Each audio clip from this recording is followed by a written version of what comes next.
Hey everyone, and welcome to the weekly wrap up. And this week I'm going to be talking around my thoughts on patch 8.1.5.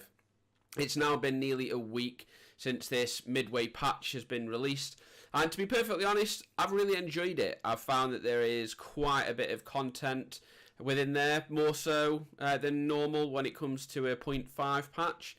There's quite a bit of variety in there as well, and I've been having quite a bit of fun, especially with the Brawlers Guild, which you can see on the screen at the moment. I'm currently progressing through it. I haven't finished it yet.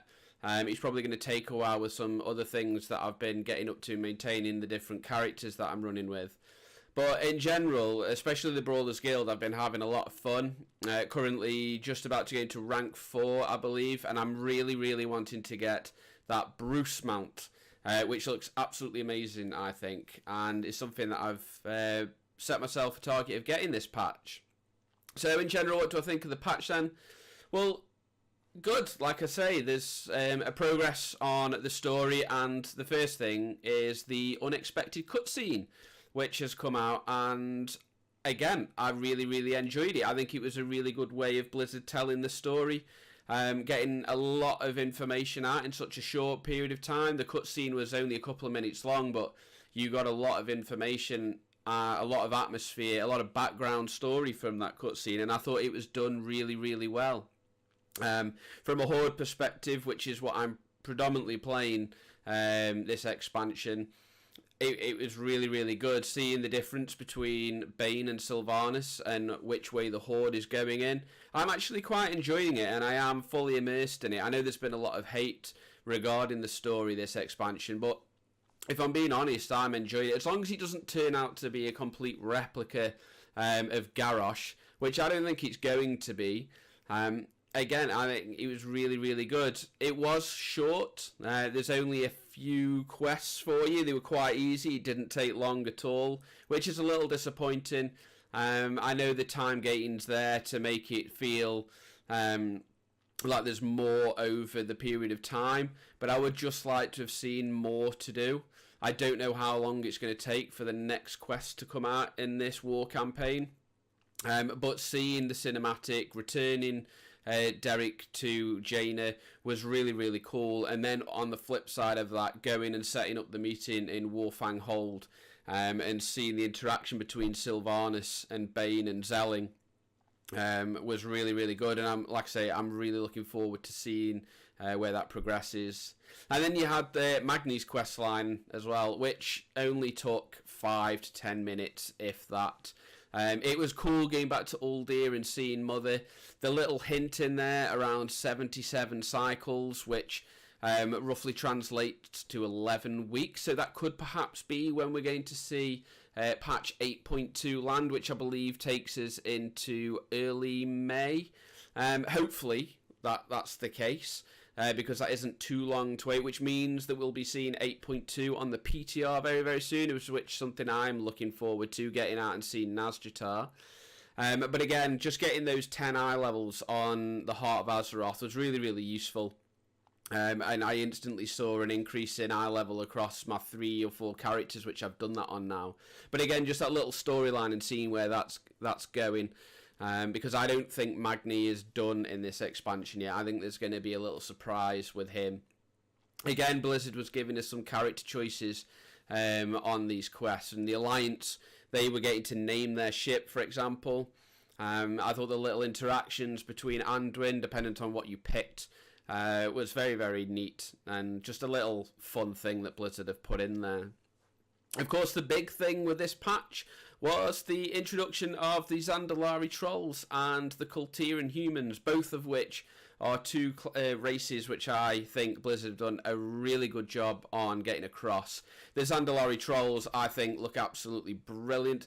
I'm not 100% on the Moonkin form, but the rest of the druid forms look amazing. I transferred them, race changed my paladin, my monk, and my druid straight across.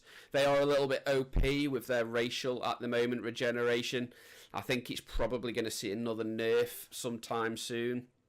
In PvP especially, I've been seeing some pretty mad things that like Zaryu and that have been doing in PvP. So we're probably going to see a little bit of nerf in some way or another. I think the Zandalaris are better than the Kultirans, especially for Druid forms. The Kultiran Moonkin form, I'm not particularly impressed with. Whilst it looks different and unique, I'm not a fan. So when I first saw that and I was race changed into Battle of Dazara lore, it was like, yeah, the Zandalari trolls are definitely better. But the Kultiran humans do look pretty thick, and they look good. The storyline to unlock both of them as well were quite enjoyable. The Kultiran human ones, I noticed, took considerably longer than the Zandalari trolls. With the Zandalari troll storyline all around how Talanji was made queen and the trials of the lower that she went on, I thought it was really well done, and I thought it was probably my favourite allied race unlock scenarios out of all of the ones that I've done so far.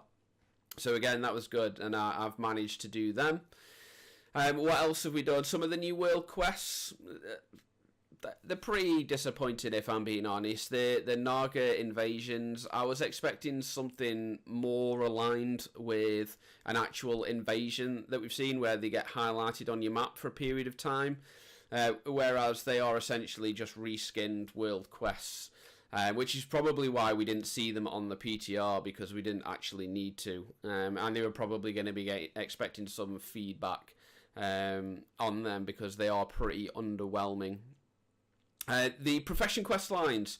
I have done the alchemy one, I've done the leatherworking one, and I've also done the jewel crafting one.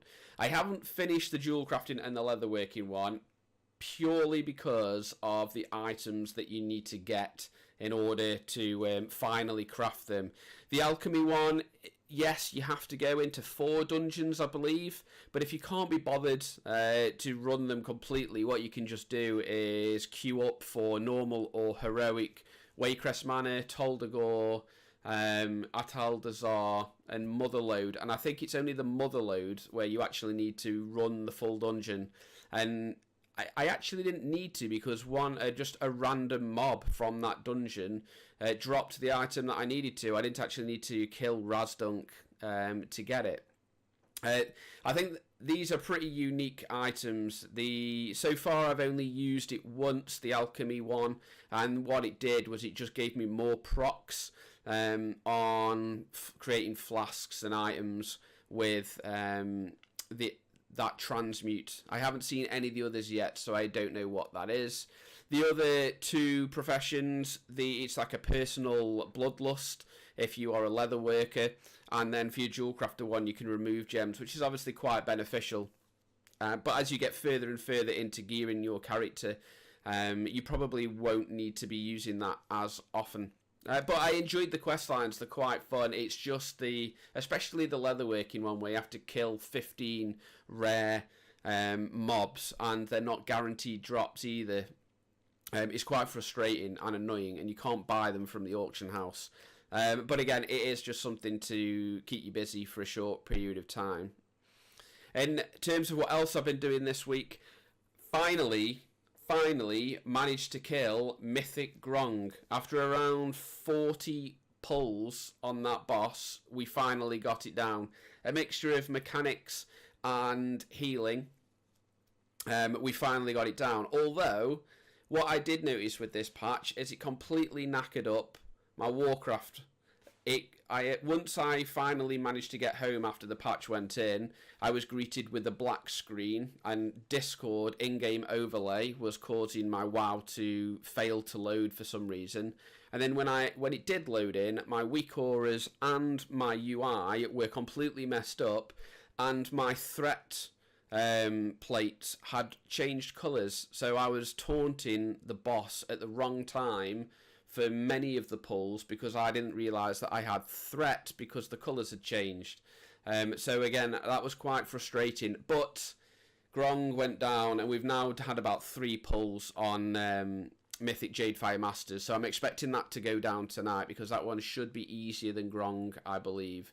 So we're nearly a third through Mythic Progression, which is Really, really good, and something I've been excited about, because this is actually one of the first expansions where I've really tried to get into Mythic raiding. So overall, I think the patch has been pretty solid. There's been quite a bit to do. I haven't done it all yet, and like I say, I'm still working on the Brawlers Guild. That's probably going to be the thing that I'll make last me for the next few weeks at least, while we're progressing through Mythic Battle of Tazara Lore. Of course, we've got the Crucible of Storms dropping in around 3 or 4 weeks, April the 16th. So whilst it's only a 2-boss raid, I am looking forward to seeing the different types of loot that drops from there with the unique procs that have been coming from that raid. And again, the first boss, whilst is pretty underwhelming, it's the second boss that I'm excited to progress on, and hopefully we'll be able to down that in Mythic as well, because there's only 2 bosses. Hopefully we should be able to get that down. So that is pretty much what I have been working on, other than obviously the Azurite grind across the 3 characters, running at least a +10. And I've also switched my prop palette to a holy palette, and I've been trying my hand at healing with the Glimmer of Light build. So getting back into that, and I've managed to push a +7 at the moment, and I'm hoping to at least push a +10 this week healing, which is certainly different to tanking, with the necrotic affix this week is giving me some interesting attempts at healing, but we should get there. And that means I've now got a DPS character with my Balanced Druid, my Brewmaster Monk for tanking, and a Holy Palla for healing. So I've got one of each, and I'm enjoying it.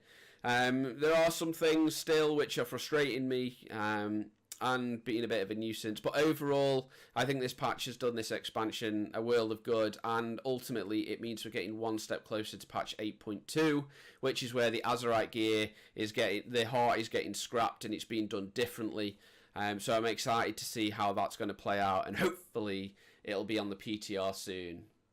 So there you go, that's been my week so far. Let me know what you guys have been up to in the comments below. If you've enjoyed watching this type of video, I've tried something new here, please let me know. If you didn't, hit that dislike button, and I've got some class guides coming up in the coming weeks, and some more news as well in the coming days. So if you want to know more, please feel free to subscribe to the channel, and I'll catch you all soon.